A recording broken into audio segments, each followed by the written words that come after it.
How's it going, you freaking awesome people? It's your boy, Sir V. And, listen, so I recorded this video and I forgot to add my microphone into the mix, into the scene. So we're going to be doing some voiceover actions. That's why my beautiful, sultry voice is not coming to you with a sync up of what you see on the screen. But we are talking today about the PW513 by AVerMedia.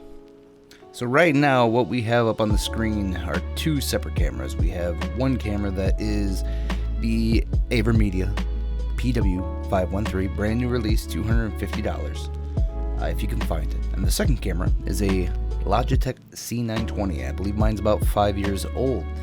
So one thing I am asking of you is please try and tell me, before we get too far into this video, which one do you think is on the right and which one you think is on the left. Leave a comment down below.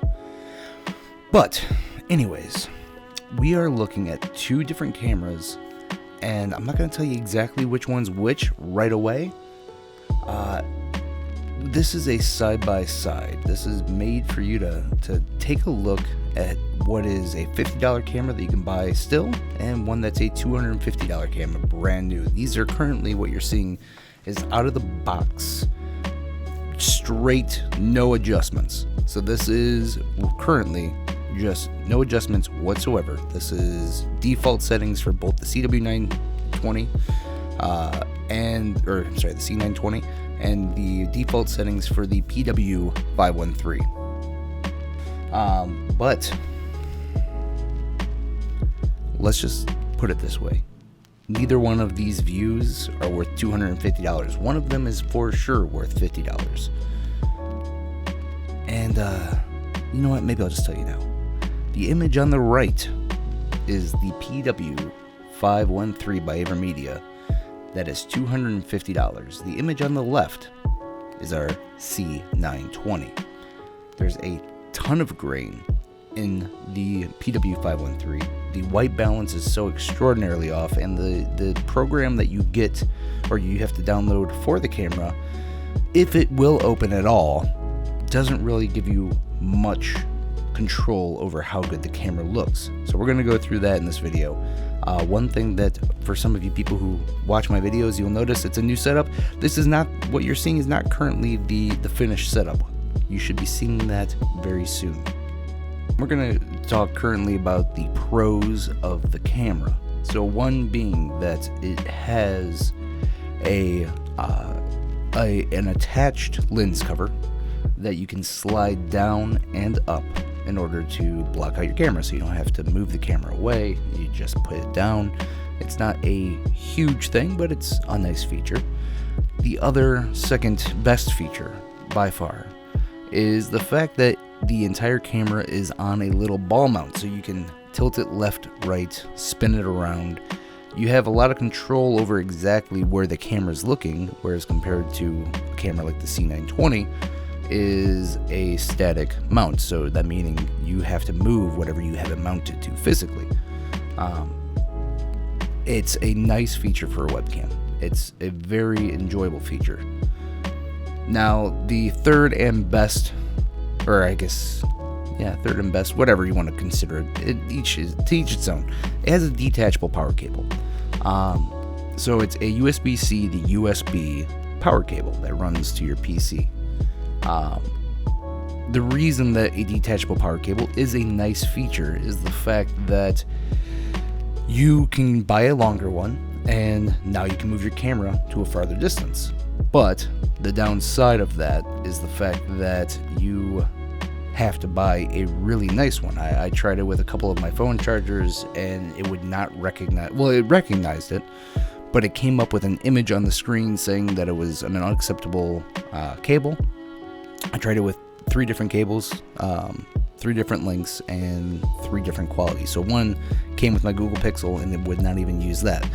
So I don't know how expensive, or if you need to buy an AVerMedia branded cable in order for it to work, but otherwise you have a giant block on your camera. Even though the camera's very clearly working and it can very clearly see everything, it covers everything up.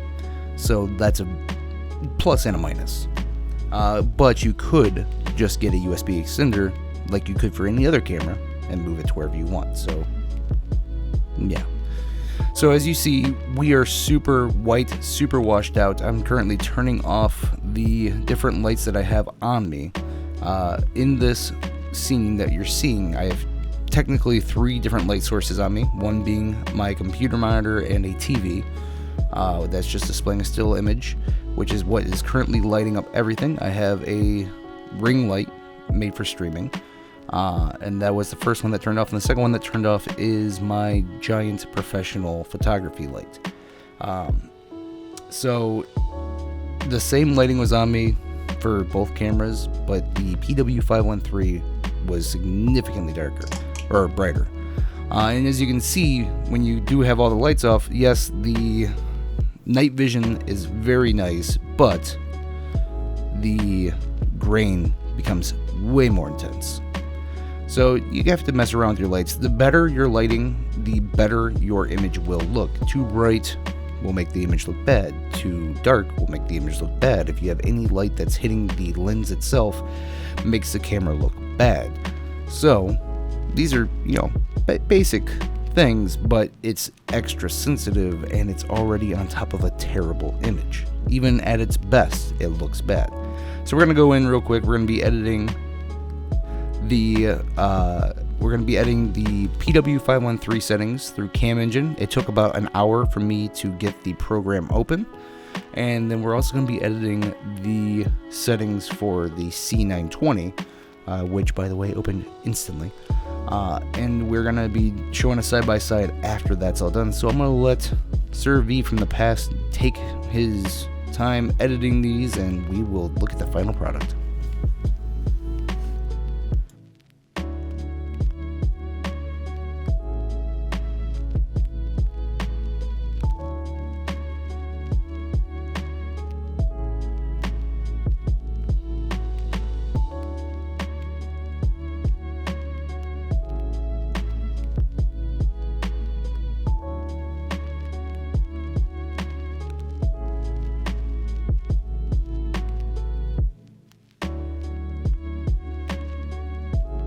So here we go. This is about as good as I could get both cameras through their software alone, and I could get them both looking better for sure. But the C920 looks miles ahead, streets ahead better. All right, it's just significantly cleaner looking.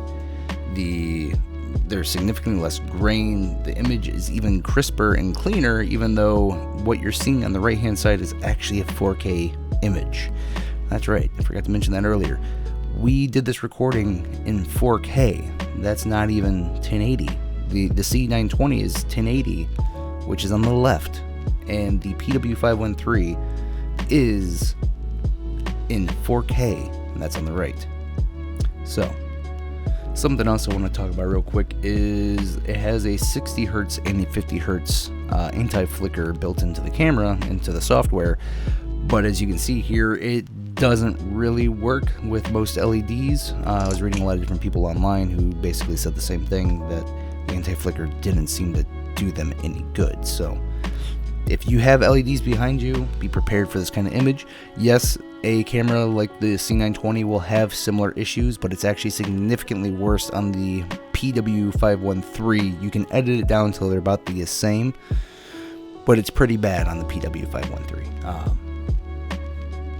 There you go. Listen, I'm not going to try to beat a dead horse here.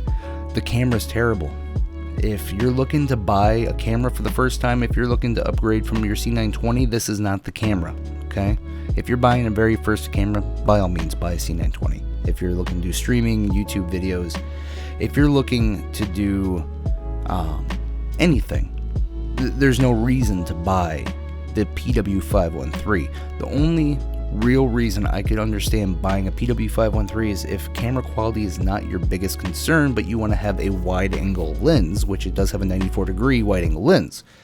So if you're recording a large room where maybe you're working on something, yes, the PW513 would be better. You're going to have a not great image, but you're going to have a very wide angle lens. that will capture a lot of different things. Now, I have talked to AVerMedia a little bit. I contacted them. They responded one time, but haven't responded since. They seem to be trying their best to ignore people's complaints about the camera.